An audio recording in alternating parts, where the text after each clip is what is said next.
బెదిరింపు కాల్స్.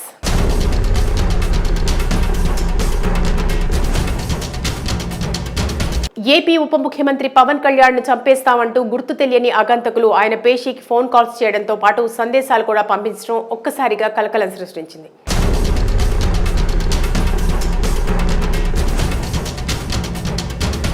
ఆదివారం రాత్రి సోమవారం ఉదయం కూడా పదే పదే కాల్స్ వచ్చాయి.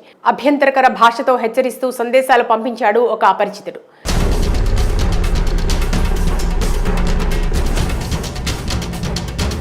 ఈ బెదిరింపు కాల్స్ సందేశాల గురించి డిప్యూటీ సీఎం పేషీలోని సిబ్బంది పవన్ కళ్యాణ్ దృష్టికి తీసుకెళ్లారు. అనంతరం ఈ విషయాన్ని పోలీసు ఉన్నతాధికారులకు వివరించారు.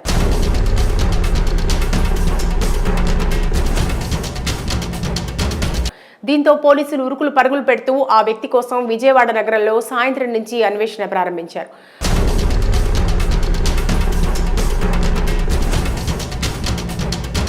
మొదట ఫోన్ స్విచ్ ఆఫ్ చేయడంతో సోమవారం రాత్రి వరకు ఆచూకీ లభించలేదు. అయితే పవన్ కళ్యాణ్ పేషీకి వచ్చిన ఫోన్ నెంబర్ను వెంటనే గుర్తించారు. ఈ నెంబర్ ఎన్టీఆర్ జిల్లా తిరువురుకు చెందిన మల్లికార్జునరావు పేరుతో ఉందని పోలీసులు తేల్చారు.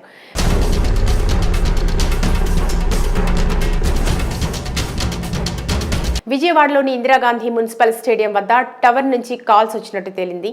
ఇక మల్లికార్జునరావు గురించి పోలీసులు ఆరా తీయగా అతడు తిరువూరు పట్టణంలోని వైద్య దంపతులకు బంధువు అని తేలింది.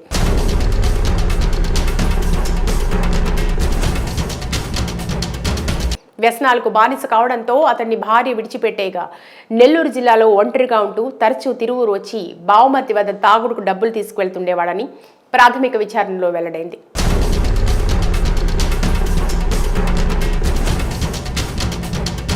ఇక్కడ నివాసం ఉండడని, నెల్లూరు జిల్లాలోనే ఉంటాడని తెలిసింది. ఈ నేపథ్యంలో నగర commissioner Rajasekhar Babu, task force, special branch, law and order విభాగాలకు చెందిన పోలీసులతో 4 బృందాలను ఏర్పాటు చేశారు. ఆఘమేఘాలపై గాలింపు చేపట్టిన ఫోన్ స్విచ్ ఆఫ్ చేయడంతో ఆగంతకుడు ఎక్కడ ఉన్నది గుర్తించడం కష్టంగా మారింది.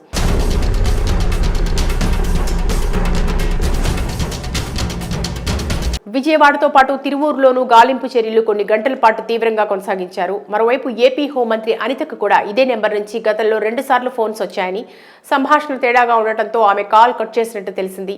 ఈ క్రమంలో డిప్యూటీ సీఎం పేషీకి కాల్పై హోంమంత్రి అనిత స్పందించారు.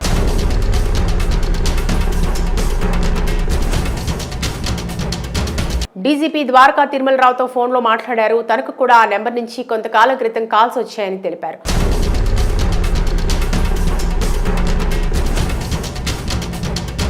మరి అతను ఎందుకు ఈ విధంగా ప్రవర్తించాడో తెలియనప్పటికీ నిందితుడిని త్వరగా పట్టుకోవాలని డీజీపీని అనిత ఆదేశించారు.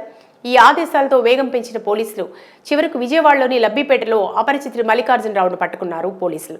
ప్రస్తుతానికైతే నిందితుడిని పలు కోణాల్లో విచారిస్తున్నారు.